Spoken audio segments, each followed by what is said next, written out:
श्री स्वामी समर्थ महाराजांच्या इकडच्या साईडला आहे का बस ते त्यांचे शिष्य आहेत भक्त आणि त्यांचे हे इकडचे काळ्या कोटवर आहेत का गुरुमाऊली आहेत का ते गुरुमाऊलीचे वडील आहेत ते पलीकडे आणि स्वामी समर्थाचे शिष्य आहेत पिटले दादा ते हे बघ हे तिकडे ते हे स्वामी समर्थ आणि हे स्वामी समर्थाचे हे भक्त म्हणजे सेवेकरी आणि यांचे हे वडील आहेत आता हे पण परब्रह्म झाले तर हे सेवेकरी म्हणजे परब्रह्म म्हणजे स्वामी समर्थाच सेवेकरी तर ते हितगुज सांगतात ना तर त्यावेळेस ते खरं अनुभवाचे बोल आहेत त्यांचे आणि खूप म्हणजे अनुभव मला तर खूप अनुभव आलेले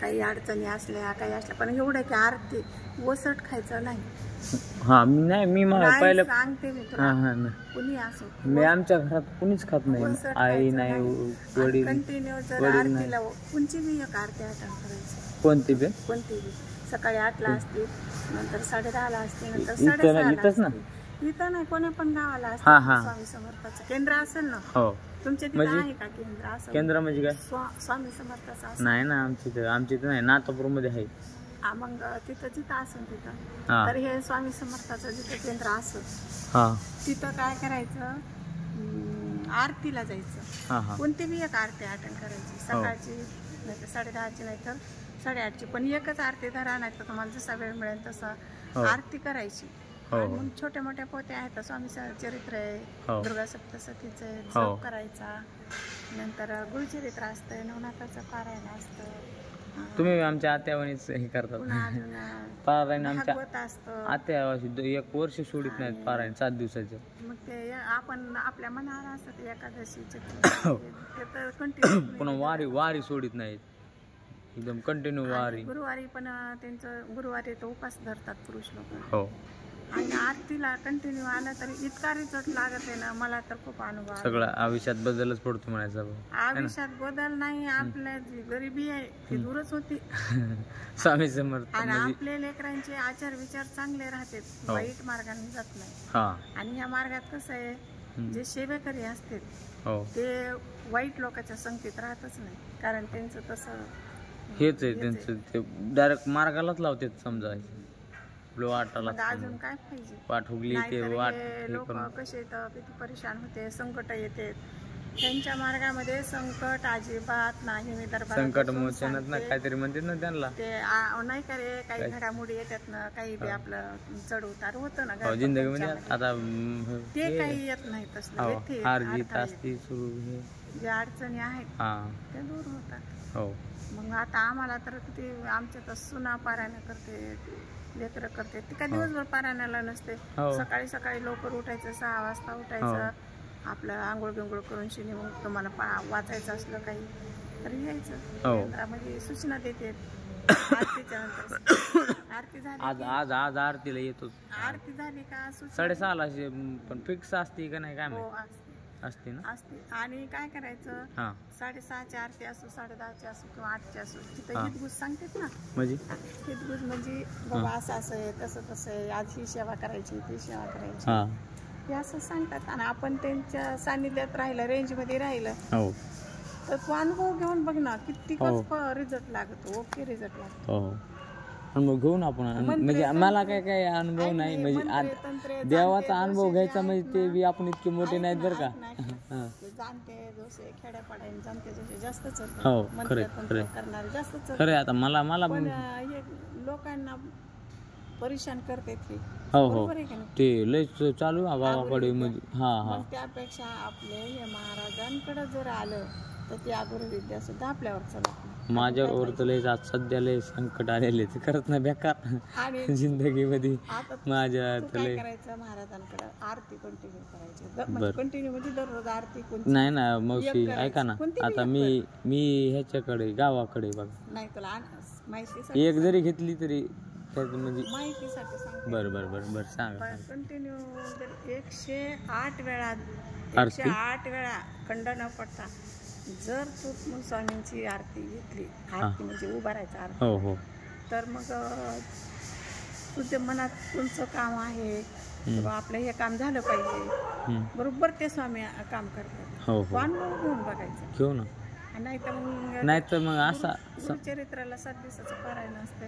ते स्टॉलवर गुरुचरित्र मिळते, नवनाथाचे मिळते.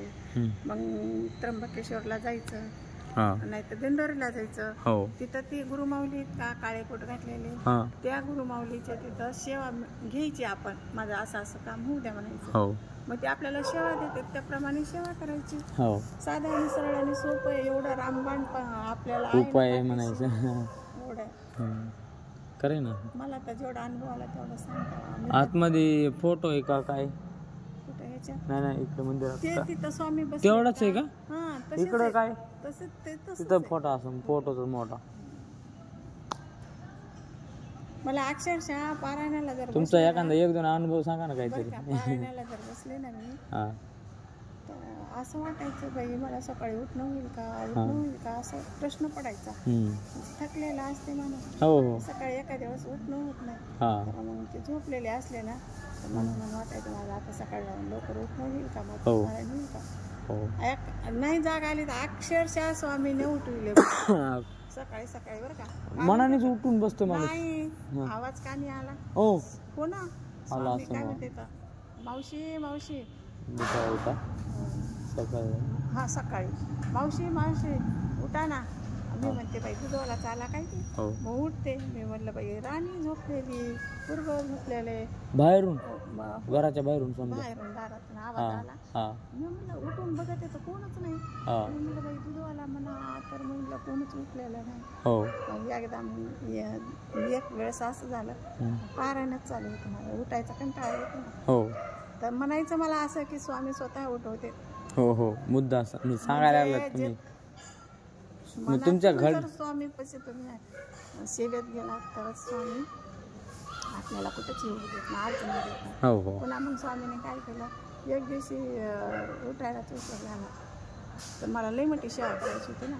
तर स्वामी काय म्हणते, आई ओ आई.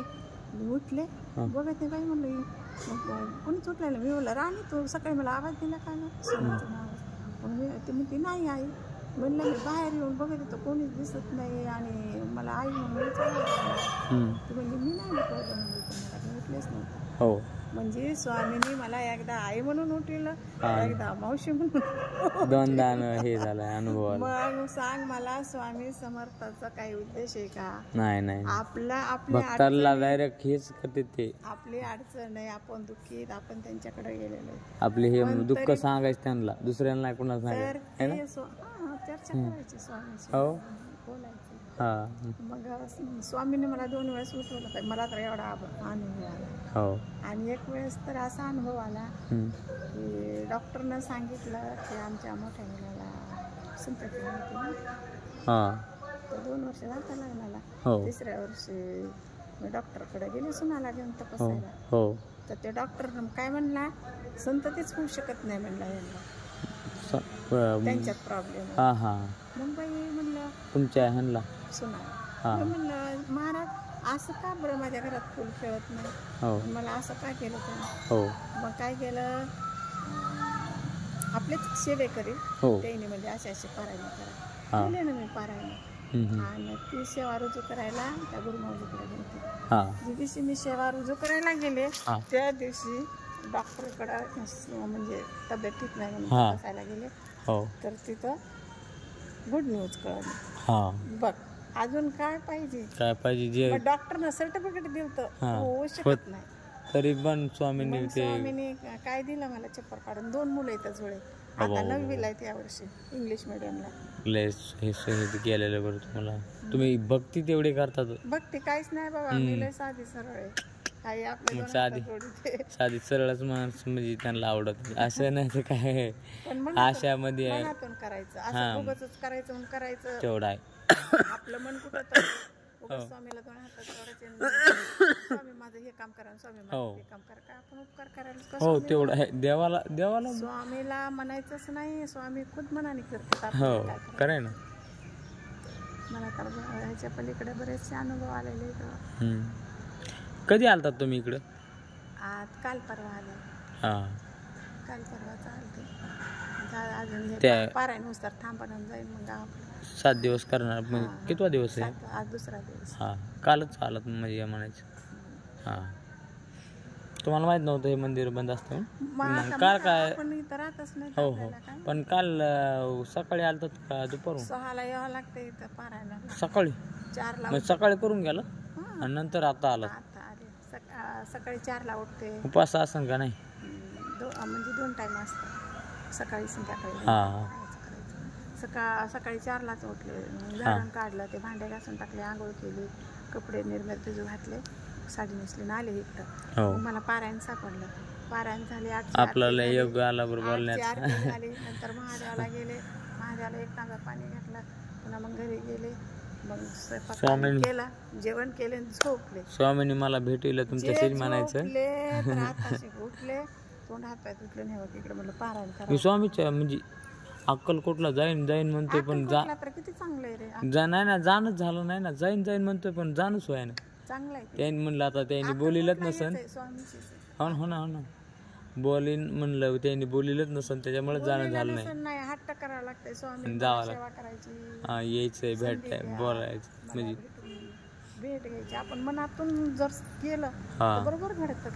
हो, मी तर एकटी जाऊन येते बाबा. तुम्ही तर लय वेळेस गेला असता.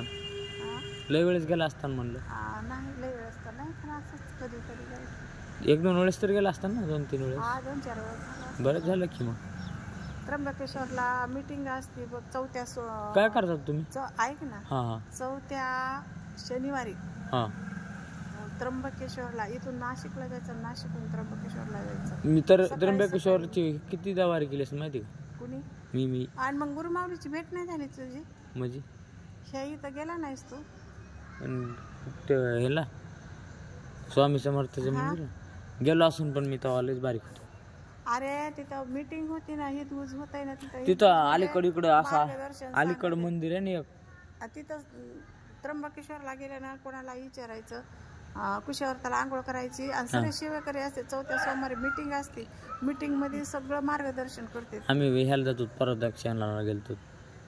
काय मार्गदर्शन काय म्हणते ते, सकारातीस टायमाला असते ना प्रदक्षिणा त्र्यंबकेश्वरची.